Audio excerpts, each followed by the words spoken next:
तो hello everyone, welcome to education point online. तो भाई साहब, आज के इस वीडियो के अंदर हम हीप समझने वाले हैं कि भैया हीप क्या होता है। अब आप समझिए, हीप समझने से पहले आपको बाइनरी ट्री क्या होता है और कंप्लीट बाइनरी ट्री क्या होता है ये समझना बहुत ज़्यादा ज़रूरी है।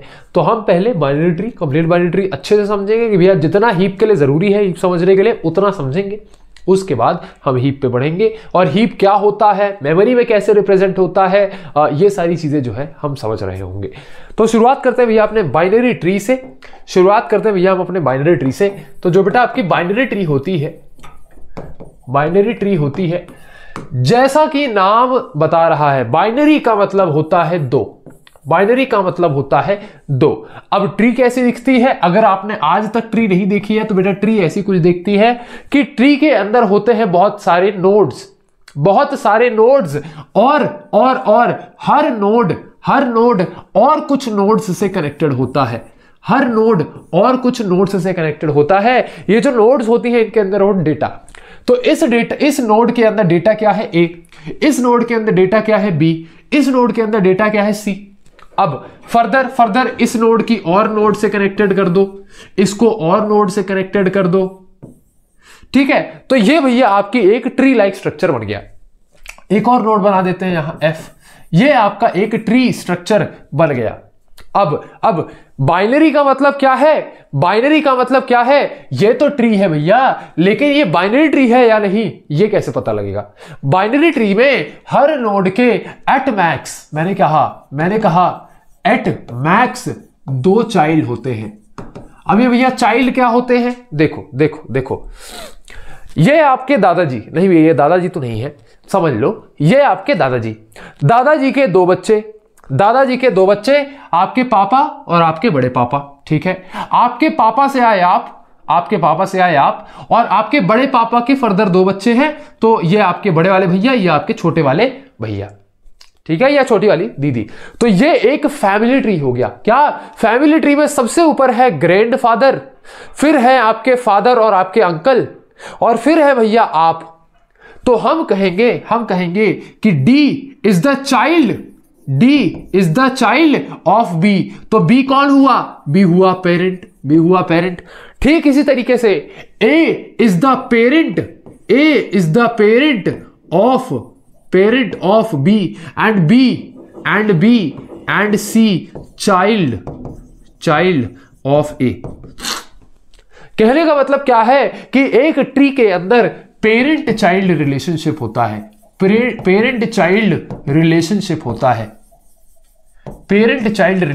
है। जो ऊपर वाली नोड्स होती है वो पेरेंट होती है, जो नीचे वाली नोड्स होती है वो चाइल्ड होती है। अब मुझे बताओ सी के चिल्ड्रन कौन? भैया सी के चाइल्ड ई और एफ।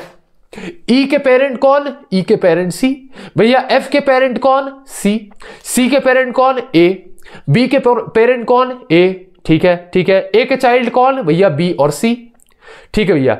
बी के चाइल्ड कौन? भैया डी। डी के पेरेंट कौन? बी। तो भैया ये पेरेंट चाइल्ड रिलेशनशिप तो हमें समझ में आ गया। अब मैंने कहा बाइनरी ट्री का मतलब क्या है कि हर पेरेंट के सिर्फ 2 चाइल्ड हो सकते हैं। मतलब किसी भी नोड के एट मैक्स 2 चिल्ड्रन हो सकते हैं। इसका मतलब क्या होता है भैया? इसे मैं थोड़ा इरेज कर दूं फिर आपको बताता हूं इसका मतलब क्या होता है। इसका मतलब क्या होता है भैया, जैसे ये ई वाली नोड है, इसका फर्दर एक चाइल्ड भी हो सकता है। तो यहां हमने जी बना दिया, एक चाइल्ड ई का। जी कौन है? ई का चाइल्ड। ठीक है, 2 चाइल्ड भी हो सकते हैं, लेकिन 3 चाइल्ड नहीं हो सकते। ये थोड़ा सा पता नहीं कैसा सा दिख रहा है, लेकिन भैया एक पेरेंट के ज्यादा से ज्यादा 2 चिल्ड्रन ही होंगे। तो एग्जाम्पल के लिए समझो, यहां पर ए के 2 चिल्ड्रन, हाँ भैया, बी का एक ही चिल्ड्रन। मैंने कहा ना एट मैक्स 2 चिल्ड्रन हो सकते हैं, 2 से कम भी हो सकते हैं। तो 2 से कम है, एक ही है। ठीक है भैया, एफ का एक भी चाइल्ड नहीं है, मतलब 0 भी हो सकते हैं। बाइनरी ट्री के अंदर किसी भी नोड के 0 या तो 1 या तो 2 चाइल्ड हो सकते हैं। ये कहानी है बाइनरी ट्री की। ठीक भैया, बाइनरी ट्री तो हमें समझ में आ गया। बाइनरी ट्री तो हमें समझ में आ गया भैया, बाइनरी ट्री समझ में आ गया। अब कुछ और चीजें देख ले, बाइनरी ट्री के कुछ और प्रॉपर्टीज देख लेते हैं। बिल्कुल भैया देख लेते हैं। ये सारी चीजें आपको समझ में आ चुकी है, मैं इन्हें हटाता हूं।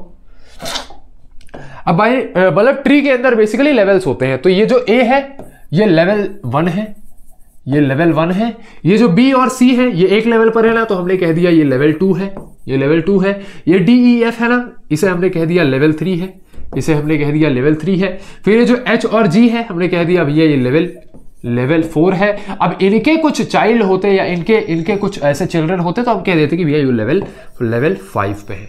बेसिकली जनरेशन है, ये जनरेशन 1 से आई जनरेशन 2, फिर ये जनरेशन 3, जनरेशन 4, कुछ इस तरीके से। मतलब एक एनालॉजी से मैं आपको समझाना चाह रहा हूं, बट ट्री की भाषा में इसे लेवल्स कहा जाता है। क्या कहा जाता है? लेवल्स कहा जाता है। तो अभी तक क्या समझ में आया? Binary tree, at max 2 children, tree के अंदर पेरेंट चाइल्ड रिलेशनशिप होता है, ट्री के अंदर लेवल्स में चीजें डिवाइड होती हैं। और क्या समझा दूं मैं, और क्या समझा दूं? इतना काफी है, इतना काफी है।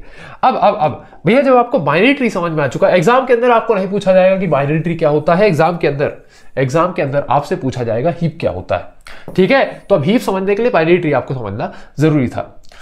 तो भैया बाइनरी ट्री तो हमें समझ में आ गया, बाइनरी ट्री तो हमें समझ में आ गया कि बाइनरी ट्री एक ऐसी ट्री है जहां पर हर पेरेंट के एट मैक्स 2 चिल्ड्रन हो सकते हैं।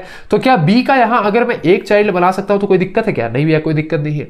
सी का अगर मैं इधर एक चाइल्ड बना देता हूं तो कोई दिक्कत है क्या? नहीं कोई दिक्कत नहीं है। क्या ये बाइनरी ट्री है? बिल्कुल भैया बाइनरी ट्री है, क्योंकि हर नोड के एट मैक्सिमम 2 चिल्ड्रन है। ए के 2 चाइल्ड है, बी का एक ही है, सी का एक ही है, और डी का एक भी नहीं है, एफ का एक भी नहीं है। तो हाँ भैया एट मैक्स जो है हर नोड के 2 चिल्ड्रन है, 2 से कम नहीं है लेकिन 2 से ज्यादा नहीं है। ठीक है, चलिए अगर मैं बात करूं कंप्लीट बाइनरी ट्री की, अगर मैं बात करूं कंप्लीट बाइनरी ट्री की, सर्दी हो गई है यार थोड़ा, तो आवाज पता नहीं कैसी सी आ रही शायद, है ना? कोई बात नहीं, हम फिर से देखेंगे। तो कंप्लीट बाइनरी ट्री क्या होती है? कंप्लीट बाइनरी के अंदर हर नोड के एग्जैक्टली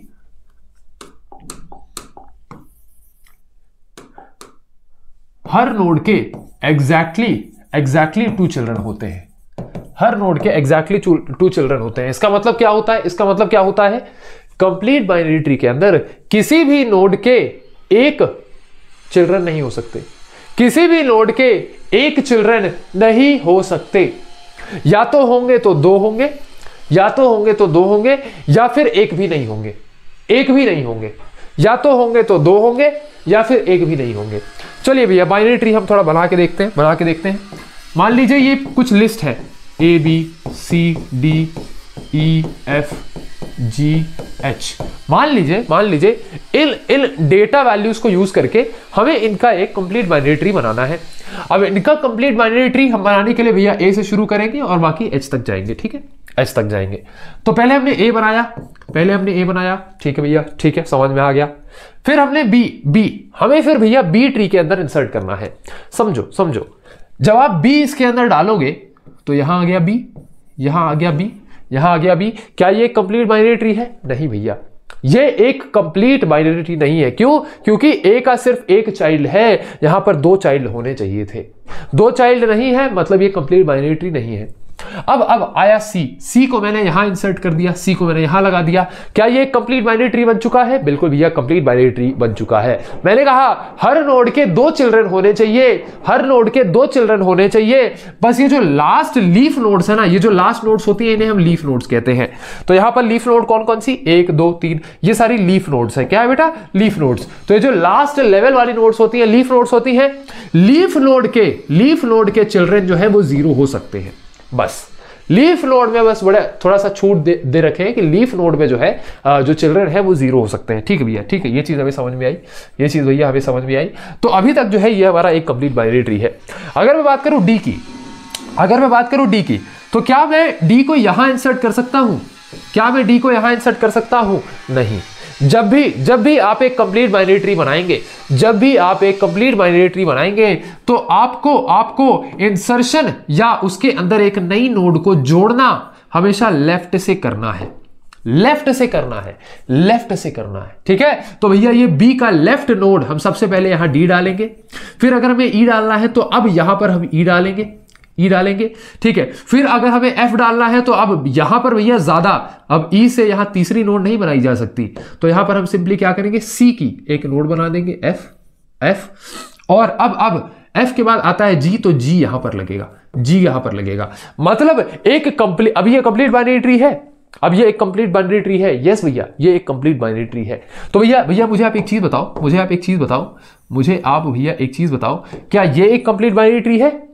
क्या ये एक कंप्लीट बाइनरी ट्री है? हाँ जी भैया, ये एक कंप्लीट बाइनरी ट्री है। हाँ जी भैया, ये एक कंप्लीट बाइनरी ट्री है।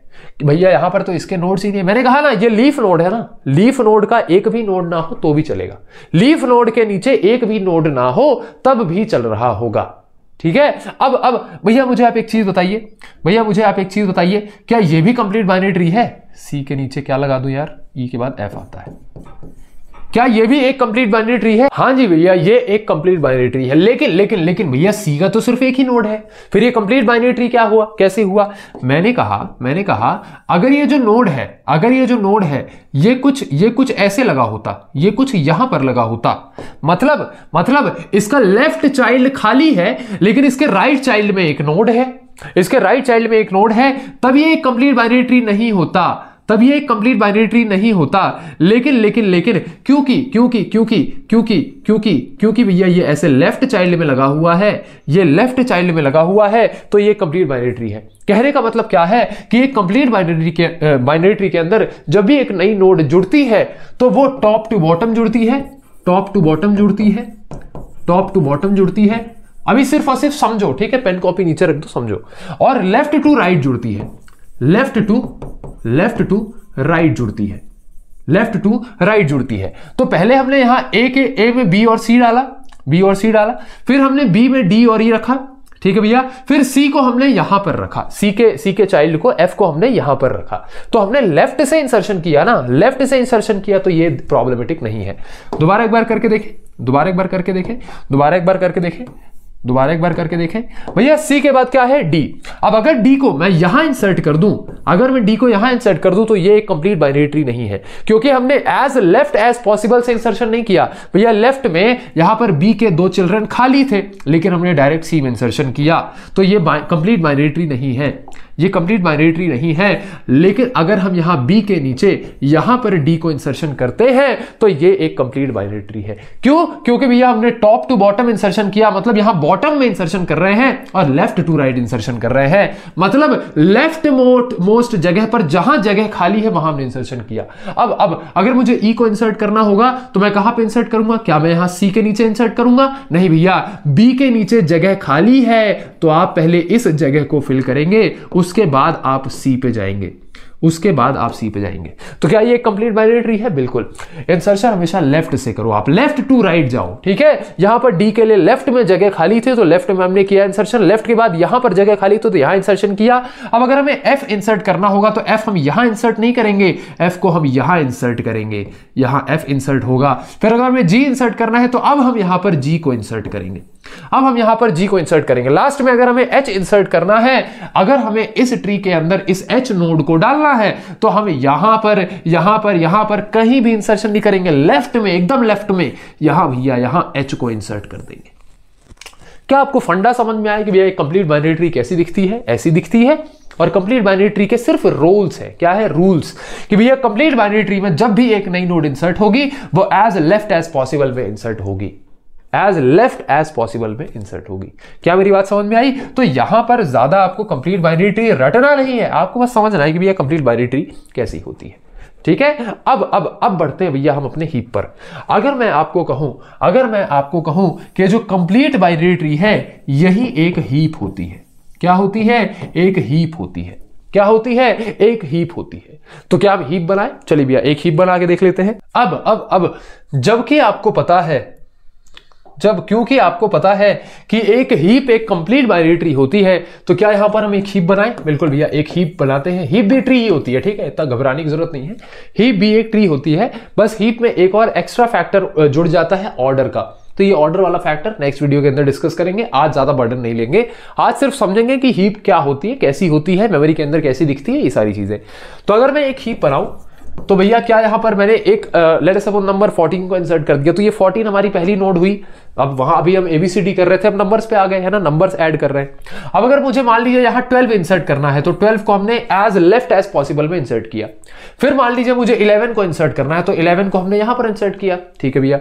फिर अगर मुझे एक और नोड को इंसर्ट करना है, मान लीजिए 9 इंसर्ट करना है, तो 9 हमने यहां इंसर्ट कर दिया। फिर अगर मान लीजिए मुझे एक और नोड को इंसर्ट करना है, 8 को इंसर्ट करना है, तो यहां इंसर्ट कर दिया। गौर करने वाली बात क्या है कि मैंने एज लेफ्ट एज पॉसिबल से इंसर्शन किया है, मतलब 9 को मैं यहां भी इंसर्ट कर सकता था, लेकिन अगर यहां इंसर्ट कर देता तो ये कंप्लीट बाइनरी ट्री नहीं होती, तो हमने यहां इसको सबसे लेफ्ट में इंसर्ट किया। फिर मान लीजिए 11 में हमें यहां पर 7 इंसर्ट करना है, तो हमने यहां 7 इंसर्ट कर दिया। फिर यहां हमें 6 इंसर्ट करना है, हमने 6 इंसर्ट कर दिया। अगर मुझे अब 5 इंसर्ट करना है, तो आप मुझे बताइए 5 कहां इंसर्ट करेंगे? क्या यहां 5 इंसर्ट करेंगे? नहीं भैया। क्या यहां 5 इंसर्ट करेंगे? नहीं भैया। क्या यहां 5 इंसर्ट करेंगे? नहीं भैया। 5 को एज लेफ्ट एज पॉसिबल में यहां पर इंसर्ट करेंगे। अब अगर मुझे 3 इंसर्ट करना है, तो कहां करूंगा भैया? As left as possible. ये जगह तो भर चुकी है, एज लेफ्ट एज पॉसिबल ये वाली जगह है, तो यहां पर हमने 3 को इंसर्ट कर दिया। ये आपकी एक हीप है। क्या है? ये आपकी एक हीप है भैया। अब हमें पता है कि कोई भी जो ट्री है वो कभी भी मेमोरी के अंदर एज इट इज इंप्लीमेंट नहीं होती। मेमोरी हमारी कैसे दिखती है? मेमोरी भैया सिंपली ऐसी दिखती है जिसके अंदर बहुत सारे सेक्शंस बने हुए हैं, बहुत सारे सेक्शंस बने हुए हैं। तो ये ट्री मेमोरी के अंदर कभी इंसर्ट नहीं होगी। ये ट्री मेमोरी के अंदर एज एन एरे इंसर्ट होगी, मतलब ट्री को पहले हम एरे में कन्वर्ट करते हैं और उस एरे को हम ले जाके मेमोरी में इंसर्ट कराते हैं, मेमोरी में डालते हैं। मेमोरी क्या हो गई? आपकी हार्ड ड्राइव, आपकी जो एसएसडी वगैरह हो गई, वो सारी चीजें। तो हम क्या करेंगे? हम इस ट्री को एरे में रिप्रेजेंट करना सीखेंगे। हम इस ट्री को एरे में रिप्रेजेंट करना सीखेंगे। तो भैया एरे हमने डीएसए में अगर थोड़ा बहुत पढ़ा है, एरे कैसी दिखती है भैया? एरे कुछ ऐसी दिखती है। साइज एरे का क्या होगा? नंबर ऑफ नोड्स के बराबर, 1 2 3 4 5 6 7 8 9, ठीक है। तो यहां नंबर ऑफ नोड्स कितनी है? 9। तो एरे का साइज कितना होगा? 9, ठीक है। तो यहां हमने एक 9 साइज की एरे बनानी है। 1 2 3 4 5 6 7 8 और यहां पर 9। अब एरे की जो काउंटिंग होती है, इंडेक्सिंग होती है, जनरली 0 से शुरू होती है। लेकिन मैं आपको बता रहा हूं, अगर आपको हीप का कॉन्सेप्ट थोड़ा सा इजी वे में समझ लेना है, तो आप इसको 1 से शुरू करो, ठीक है। तो यहां इंडेक्सिंग हमने शुरू करी 1 2 3 4 5 6 7 8 9, ठीक है। किसी को अगर नहीं पता है, एरे एक डेटा स्ट्रक्चर होता है जिसके अंदर हम इंडेक्सिंग करते हैं। तो ये पूरी जो एरे है, इसका नाम लेट सपोज हमने रख दिया हीप। इस एरे का नाम हमने रख दिया हीप। क्या रख दिया? इस एरे का नाम हमने रख दिया हीप। अब अगर मुझे ये 4th एलिमेंट को, यहां पर अभी हम एलिमेंट डालेंगे, काम करते हैं, एलिमेंट डाल लेते हैं। तो एलिमेंट हमेशा top to bottom, left to right insert होगा। तो पहले 14 इंसर्ट होगा, फिर उसके नीचे आएंगे, 14 वाले लेवल की सारी नोड्स इंसर्ट हो गई, हाँ हो गई। नीचे आए, इस लेवल की सारी नोड को इंसर्ट करना है। तो क्या 11 पहले इंसर्ट करेंगे? नहीं, पहले 12 को इंसर्ट करेंगे। क्यों 12 को इंसर्ट करेंगे? क्योंकि ये लेफ्ट में है, ठीक है। तो लेफ्ट वाली चीज को प्रायोरिटी देनी है। जब लेफ्ट हो गया, अब राइट पे आइए, ठीक है भैया। इस लेवल का काम हो गया। अब आइए नीचे लेवल पे। नीचे लेवल लेफ्ट से राइट जाएंगे। तो 9 8 7 6, पहले 9 को, फिर 8 को, फिर 7 को, फिर 6 को। तो 9 8 7 6। तो यहां हमने लिखा 9 8 7 6, 9 8 7 6, ठीक है। 9 8 7 6 हो गया। इस लेवल के सारे नोड्स क्या उसमें चले गए हैं? बिल्कुल भैया चले गए हैं। अब नीचे लेवल पे आइए, 5 और 3, ठीक है। तो पहले 5 को, फिर 3 को, पहले 5 को, फिर 3 को। तो एरे एक ऐसा डेटा स्ट्रक्चर है जिसके अंदर हम नंबर्स को इंसर्ट कर सकते हैं, लेकिन इनका वेरिएबल सेम रहेगा, हीप रहेगा। अब अगर मुझे मान लीजिए 9 को एक्सेस करना है, मुझे 9 मतलब मेरे को बेसिकली जानना है कि भैया चौथा एलिमेंट कौन सा है, तो मैं यहां लिखूंगा कि भैया हीप नाम की एरे के अंदर जो चौथा एलिमेंट है उसे आप आउटपुट में दिखा दो, तो ये आपको 9 आउटपुट में दिखा देगा। कुछ ये कहानी होती है एरे की। अब जिसने डेटा स्ट्रक्चर में, यार आप लोग तो पास आउट होके आए हो ना, डेटा स्ट्रक्चर पढ़ के ही आप एडा में आए होगे, तो आपको ये चीज पता है, ठीक है। फिर भी मैंने आपको चलो बता दी। तो ये आपकी हीप नाम की एरे है जिसके अंदर हमने सभी एलिमेंट्स को इंसर्ट कर दिया है। अब मेमोरी के अंदर आपकी ये एरे जा रही होगी, ठीक है। मेमोरी के अंदर आपकी ये एरे जा रही होगी। अब कुछ फॉर्मूले हैं जो मैं आपको बताना चाहता हूं। तो मान लीजिए अब इस एरे के अंदर भैया मुझे पता कैसे लगेगा कि 8 का पेरेंट कौन है? 8 का पेरेंट कौन है भैया? ट्री थी, तो ट्री में तो हम डायरेक्ट देख के बता देते थे कि 8 का पेरेंट 12 है, 8 का पेरेंट 12 है। लेकिन भैया यहां कैसे पता लगेगा यार? यहाँ एरे में कैसा पता लगेगा? या मान लो अगर मुझे पता लगाना है कि 14 के चिल्ड्रन कौन है, 14 के चिल्ड्रन कौन है, तो वो मुझे कैसे पता लगेगा? कैसे पता लगेगा भैया कि 14 के लेफ्ट चाइल्ड कौन है और राइट चाइल्ड कौन है? या तो हम ट्री के अंदर डायरेक्ट देख लेते हैं कि 14 का लेफ्ट चाइल्ड है 12 और राइट चाइल्ड है 11, लेकिन एरे के अंदर कैसे पता लगता है बेटा? यहां एरे के अंदर पता लगता है फॉर्मूलाज से।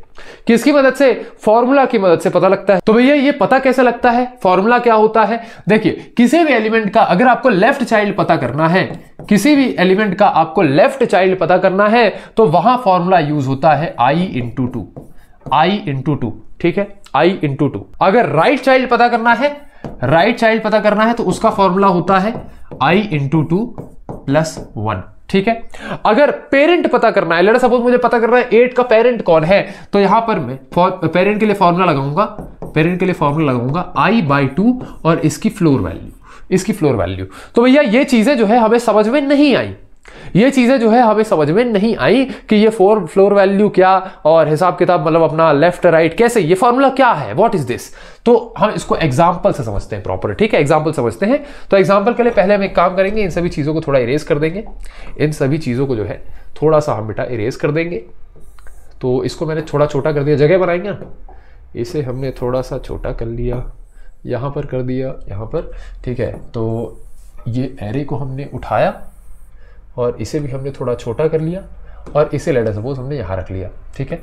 अब इस हीप को, ये जो आपका फॉर्मूले हैं, इन्हें हमने उठाया, थोड़ा छोटा किया और यहाँ रख लिया।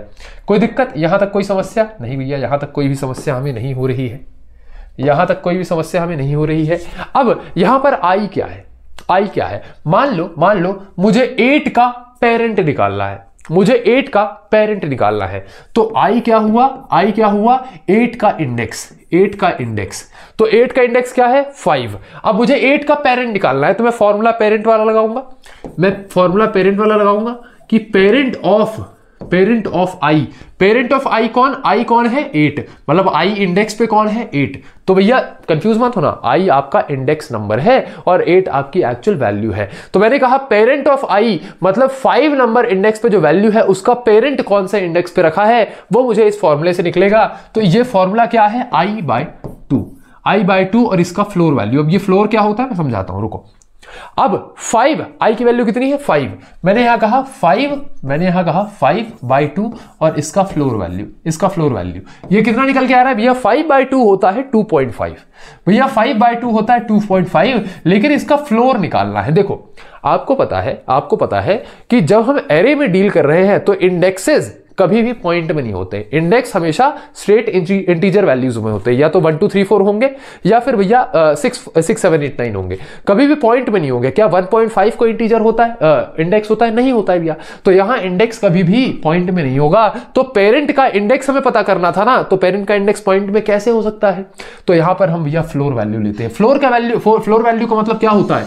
2.5 का फ्लोर वैल्यू होता है 2, मतलब फ्लोर क्या है? नीचे, फ्लोर क्या है? नीचे, और सीलिंग क्या है? ऊपर। तो अगर कोई कहे कि 2.5 का सीलिंग वैल्यू क्या है? सीलिंग हम इस सिंबल से दर्शाते हैं, जैसे सीलिंग वाले सिंबल से, और ये फ्लोर वाले सिंबल से। तो अगर इसका सीलिंग कोई पूछे तो बोल देना 3, मतलब 2.5 के ऊपर कौन है? 3, और 2.5 के नीचे सबसे नजदीक कौन सा इंटीजर है? 2 है। तो भैया 2.5 के नीचे कौन सा इंटीजर है? 2.5 के ऊपर कौन सा इंटीजर है? तो 2.5 के नीचे वाला इंटीजर उसकी फ्लोर वैल्यू होगी और 2.5 के ऊपर वाला इंटीजर उसका सीलिंग वैल्यू होगी, ठीक है। तो अब फ्लोर और सीलिंग कभी भी यूज किया जाए कहीं पे भी, क्योंकि सॉर्टिंग वगैरह में बहुत यूज होता है, तो तब आपको ये चीज याद रखनी है, ध्यान रखना है, ठीक है। तो 2.5 का फ्लोर वैल्यू कितना होगा? वो होगा भैया 2। तो हमें समझ में आ गया कि ये जो 5 नंबर इंडेक्स है जहां पर 8 रखा है, 8 का पेरेंट 2 नंबर इंडेक्स पे रखा है। 2 नंबर इंडेक्स पे क्या है? 2 नंबर इंडेक्स पे क्या है? 12। 2 नंबर इंडेक्स पे क्या है बेटा? 12। क्या 12 ही 8 का पेरेंट है? क्या 12 ही 8 का पेरेंट है? बिल्कुल भैया 12 ही 8 का पेरेंट है। तो यहां पर आपको बेसिकली क्या मिलता है? इंडेक्स वैल्यूज मिलती है। क्या मिलता है? इंडेक्स वैल्यूज मिलती है। तो ये हो गया भैया पेरेंट का फॉर्मूला। अब क्या इसी तरीके से हम लेफ्ट चाइल्ड और राइट चाइल्ड किसी का निकालें? बिल्कुल भैया निकाल लेते हैं, ताकि हमें थोड़ा सा आइडिया लग जाए कि भैया क्या मामला है। अभी जो फॉर्मूले वगैरह है ना बेटा, ये आपको एग्जाम में प्रॉपर लिख करके आने हैं। अब कैसे लिख करके आना है मैं आपको नोट्स दे दूंगा, परेशान मत हो, नोट्स अच्छे से दे दूंगा, ठीक है। तो अभी सिर्फ समझो ना यार, नोट्स तो मैं तो आपको वैसे भी देता हूं, आपको मेरा पता नहीं है क्या, समझाऊंगा फिर नोट्स दूंगा, नोट्स में सब कुछ होगा, डेफिनेशन, डायग्राम, फॉर्मूले सब कुछ होंगे, टेंशन मत लो, ठीक है, टेंशन बिल्कुल नहीं लेना है। अब मान लीजिए ये जो आपका 12 है, मान लीजिए एक एग्जांपल के लिए 12 का मुझे पता करना है कि भैया 12 का लेफ्ट चाइल्ड और राइट चाइल्ड कौन है, लेफ्ट चाइल्ड और राइट चाइल्ड कौन है। तो लेफ्ट चाइल्ड के लिए मैं फॉर्मूला लगाऊंगा 2 इंटू आई। अब ये i इंटू 2 लिखिए, 2 इंटू आई लिखिए, बात बराबर है, ठीक है। तो i की वैल्यू क्या है, मान लीजिए 12 का मुझे लेफ्ट चाइल्ड निकालना है ना, तो 12 का i क्या है, 12 का इंडेक्स बेसिकली क्या है, i इज इक्वल टू 2 है, क्या है, i इज इक्वल टू 2 है। तो जब i इज इक्वल टू 2 है तो ये फॉर्मूले से क्या निकला, 2 इंटू 2 इज इक्वल टू 4। ये बता रहा है कि 12 का लेफ्ट चाइल्ड 4 नंबर इंडेक्स पे है, 12 का लेफ्ट चाइल्ड 4 नंबर इंडेक्स पे है, 4 नंबर इंडेक्स पे क्या है, 9। तो भैया लेफ्ट चाइल्ड कौन हुआ, 9। क्या 9 ही 12 का लेफ्ट चाइल्ड है, हाँ जी भैया 12 का लेफ्ट चाइल्ड 9 है, 12 का लेफ्ट चाइल्ड है 9। अब अगर मैं राइट चाइल्ड की बात करूं, तो राइट चाइल्ड का फॉर्मूला क्या है, 2 इंटू आई प्लस 1। तो ये i इंटू 2 लिखिए, प्लस 1 लिखिए, 2 इंटू आई प्लस 1 लिखिए, सेम बात बराबर है, ठीक है। तो 2 इंटू आई प्लस 1, आई की वैल्यू क्या है, 2 इंटू 2 प्लस 1। तो ये क्या हो गया, 2 इंटू 2 4 प्लस 1 5। तो ये 4 प्लस 1 5। तो 5 नंबर इंडेक्स पे है राइट चाइल्ड। तो राइट चाइल्ड कौन है, 8। 12 का राइट चाइल्ड कौन है, 8। तो 8 5 नंबर इंडेक्स पे है, हाँ जी भैया 8 हमारा 5 नंबर इंडेक्स पे है, 8 हमारा 5 नंबर इंडेक्स पे है। तो राइट चाइल्ड कौन हुआ, 8, और लेफ्ट चाइल्ड कौन हुआ, 9। लेफ्ट चाइल्ड हुआ 9। तो ये फॉर्मूले हैं जिसकी मदद से हम एरे के अंदर वैल्यूज को लोकेट करते हैं कि पेरेंट कहां है, चाइल्ड कहां है, राइट चाइल्ड कहां है, लेफ्ट चाइल्ड कहां है, ठीक है। तो ये फॉर्मूले जो है आपको एग्जाम के अंदर प्रॉपर लिखने हैं। तो अभी के लिए हमें ये समझ में आया बाइनरी ट्री क्या होती है, कंप्लीट बाइनरी ट्री क्या होती है। अब कंप्लीट बाइनरी ट्री ही हीप ट्री होती है, बस एक ऑर्डर होता है। ये ऑर्डर के बारे में हम नेक्स्ट वीडियो के अंदर बात करेंगे, जहां मैं आपको टाइप्स ऑफ हीप ट्री बता रहूंगा। अभी के लिए हमने देखा भैया हीप ट्री कैसी दिखती है और हीप ट्री को एक्चुअली एरे के अंदर कैसे रिप्रेजेंट किया जाता है। फिर हमने देखा कि जब एरे के अंदर रिप्रेजेंट तो हो गया, लेकिन अब पता कैसे लगेगा पेरेंट कहां है, लेफ्ट चाइल्ड कहां है, राइट चाइल्ड कहां है, क्योंकि हमें तो एल्गोरिथम लिखना है ना, हमें तो कोड लिखना है। तो जब कोड में अगर किसी का पेरेंट का काम होगा तो हमें किसी फॉर्मूले से पता लगाना पड़ेगा ना कि एरे के अंदर उसका पेरेंट कहां है। तो वो फॉर्मूले भी हमने देख लिए। तो अब इस चीज को एग्जाम के अंदर कैसे लिखना है, बेसिकली इस वीडियो से आपका कवर हुआ कि अगर हीप पूछ दिया जाए कि व्हाट इज हीप, ऐसा क्वेश्चन आ जाए एग्जाम के अंदर, तो क्या लिखना है। तो चलिए भैया हम नोट्स की बात कर लेते हैं। बेसिकली जो आपका हीप है वो एक special type of complete binary tree है दैट फॉलोज हीप ऑर्डर, ठीक है। अब एक काम करें, क्या वीडियो ज्यादा लंबी हो रही है क्या, नहीं भैया ज्यादा लंबी तो चलो ठीक है नहीं हो रही है। मैं एक काम करता हूं, थोड़ा सा आपको ये ऑर्डर के बारे में ही बता देता हूं। तो पहला तो भैया हीप आपकी कंप्लीट बाइनरी ट्री होती है, दूसरा हीप एक ऑर्डर फॉलो करती है। ऑर्डर क्या होता है, 2 टाइप्स ऑफ हीप होते हैं, मैक्स हीप और मिन हीप। अब मैक्स हीप के अंदर क्या होता है कि मान लो यहां पर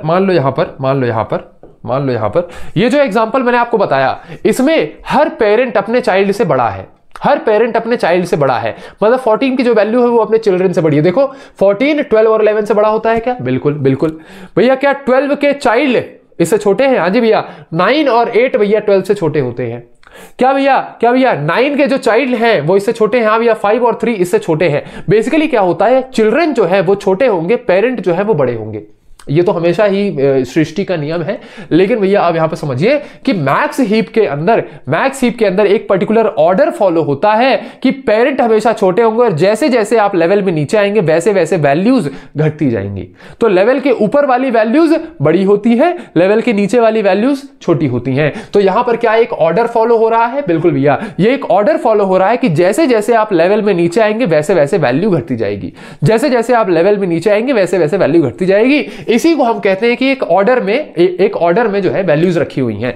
तो हीप जो है आपका एक ऑर्डर फॉलो करता है। तो अभी जो मैंने आपको एग्जांपल दिया वो एक मैक्स हीप का एग्जांपल था और मिन हीप का एग्जांपल हम नेक्स्ट वीडियो के अंदर समझेंगे। अभी सिर्फ ये चीज समझाने का जो मोटिव था वो ये था कि आपको ऑर्डर समझा दिया जाए कि ऑर्डर क्या होता है। तो हीप में 2 प्रॉपर्टीज होती है भैया, एक कंप्लीट बाइनरी ट्री होता है हीप आपका, लेकिन एक special type of complete binary tree होता है कि उसके अंदर ऑर्डर भी जुड़ जाता है। कहीं भी आप रैंडमली कुछ भी नहीं डाल सकते, आपको एक ऑर्डर मेंटेन करना पड़ेगा। तो भैया लेवल के ऊपर जो ऊपर वाले लेवल्स के जो नंबर्स हैं वो बड़े होंगे, जो नीचे वाले लेवल के नंबर्स हैं वो छोटे होंगे। जैसे जैसे आप लेवल्स में नीचे आएंगे वैसे वैसे नंबर्स छोटे होते जाएंगे। तो ये एक पर्टिकुलर ऑर्डर होता है, इसे आप फटाक से नोट करिए, उसके बाद आप इस चीज को नोट कर लीजिए, heap sort in an array. तो यहां पर बेसिकली आपको सिंपली क्या करना है कि ये फॉर्मूले तो आपको नोट करना ही है, साथ ही साथ वहां पे जो एग्जांपल है, अभी मैं वो स्लाइड आपके लिए निकाल दूंगा, तो वो ट्री आप बनाइए बकायदे, वो ट्री आप यहां पर बनाएंगे, और साथ ही साथ इस ट्री का एरे में जो मैं रिप्रेजेंटेशन मैंने आपको करके बताया है वो भी आप बनाएंगे, और एग्जाम के अंदर इन फॉर्मुलेस को यूज करके आप थोड़े कोई पेरेंट और लेफ्ट चाइल्ड वगैरह निकाल करके भी एग्जामिनर को दिखाएंगे। तो इससे क्या होगा, आपका जो हीप का क्वेश्चन है पूरा, जो 7 मार्क्स का 10 मार्क्स का जितना भी मार्क्स का आपके एग्जाम के अंदर आ रहा है, आपको फुल मार्क्स मिल रहे होंगे।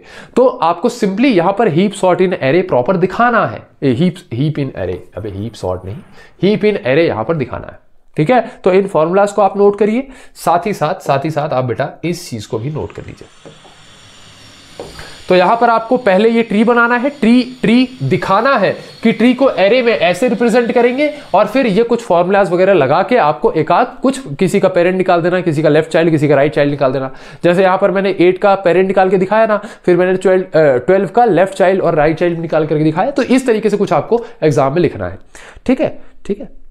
चलिए ठीक है भैया, हमने इसको भी नोट कर लिया। अब देखो बेटा, मेरा मोटिव सिर्फ आपको समझाना नहीं है, वो तो है ही कि मैं आपको अच्छे से डिलीवर कर दूं, मैं आपको अच्छे से समझा दूं। मेरा मोटिव ये भी है कि मैं आपको ये भी बताऊं कि एग्जाम में इस चीज को कैसे लिखना है, ताकि आप पूरे फुल मार्क्स लेकर के आ रहे हो, ठीक है। मिलते हैं आपके नेक्स्ट लेक्चर के अंदर, तब तक के लिए चीजों को रिवाइज करिए, नोट्स अच्छे से बनाइएगा, अपना ध्यान रखिएगा, और आपका बहुत बहुत धन्यवाद।